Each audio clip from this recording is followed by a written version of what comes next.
आज की क्लास में हम डिस्कस करेंगे वो है अलाउद्दीन की खिलजी की मृत्यु है वो किस प्रकार से हुई, किसने इसको मारा या फिर ऐसे ही हो गई और अगला इसका उत्तराधिकारी कौन बना। तो चलिए स्टार्ट करते हैं। तो सबसे पहले जो अलाउद्दीन का टाइम पीरियड है वो है 1296 से लेकर 1316 ईस्वी। ठीक है, तो यानी कि 1296 में ये सुल्तान बना जलालुद्दीन को मारकर, जलालुद्दीन खिलजी को, और 1316 में इसकी मृत्यु हो जाती है। तो भाई मृत्यु है वो किस प्रकार से होती है, किसने इसकी हत्या की वो देखो। 1316 ईस्वी में एक की मृत्यु हो गई। ये तो बात हुई सिंपल सी। अब देखो एक बर्नी इतिहासकार है, बर्नी, ये वो बर्नी नहीं है जो हम अपने घरों में इस्तेमाल करते हैं, ये इतिहासकार का नाम है। तो बर्नी क्या बोलता है कि जो मलिक काफूर है इसने है वो अलाउद्दीन खिलजी की है वो हत्या की।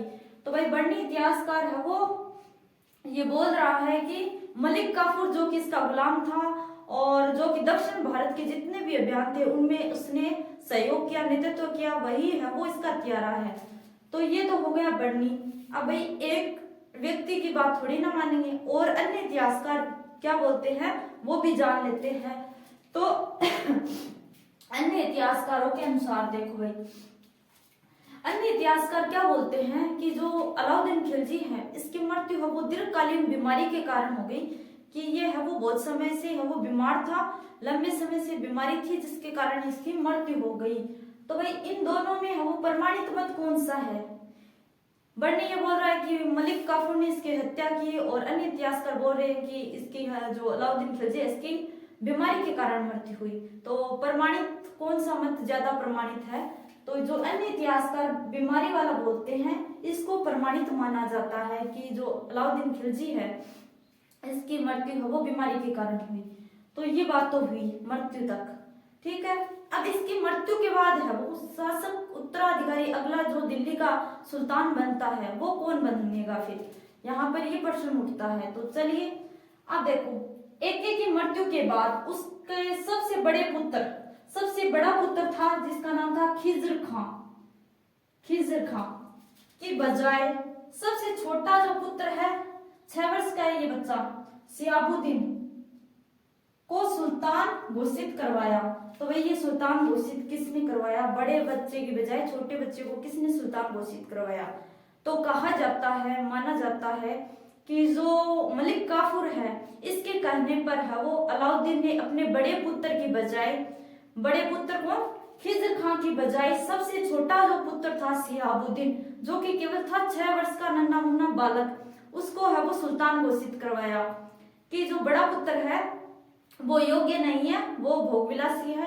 इसीलिए कहते हैं कि मलिक काफूर ने है वो अलाउद्दीन को कहा कि जो बड़ा पुत्र है इसके बजाय सियाबुद्दीन को है वो आप सुल्तान घोषित कर दो। तो भाई जीते जी है वो मलिक काफूर ने है वो जो सियाबुद्दीन है 6 वर्षीय बालक उसको है वो सुल्तान घोषित करवा दिया जीते जी। अलाउद्दीन मरा नहीं है, जीते जी उसको घोषित करवा दिया सुल्तान। बाद में है वो इसकी मृत्यु हो जाती है, सियाबुद्दीन को सुल्तान घोषित करवा दिया मलिक काफूर ने और बाद में है उसकी मृत्यु हो जाती है।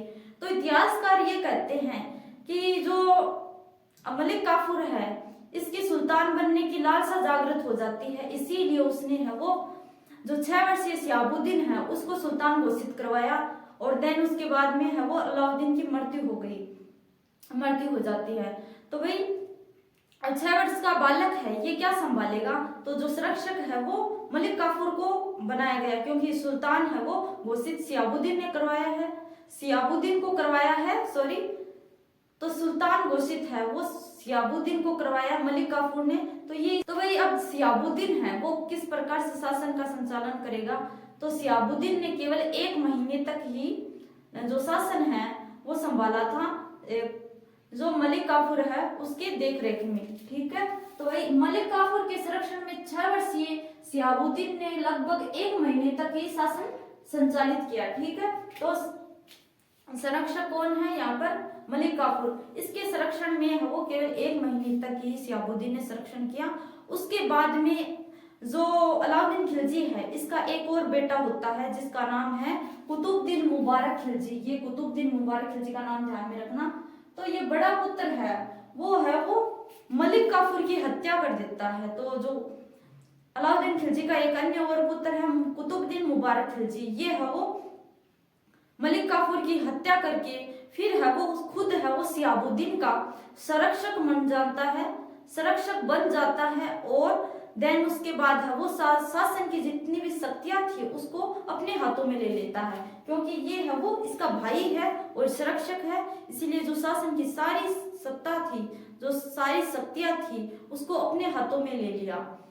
तो संरक्षक तो वो है मलिक काफूर इसका, सियाबुद्दीन का। अब देखो इसने घोषित करवा दिया, ठीक है। अब और जो अन्य इतिहासकार है वो भी ये बोलते हैं कि जो मलिक काफूर है वो भाई सत्यनिष्ठ गुलाम था, अपने जो सुल्तान है उसके प्रति वफादार था, उसने है वो ऐसा कुछ नहीं किया, ना ही एक की हत्या की। और यही बात की सियाबुद्दीन को सुल्तान घोषित करवाने की, तो भाई जो बड़ा बेटा था खिज्र का, कहते हैं कि वो योग्य नहीं था और भोगविलासी व्यक्ति था, इसीलिए वो सियाबुद्दीन को सुल्तान घोषित करवाया, ठीक है। तो अन्य इतिहासकार इसका पक्ष भी ले रहे हैं।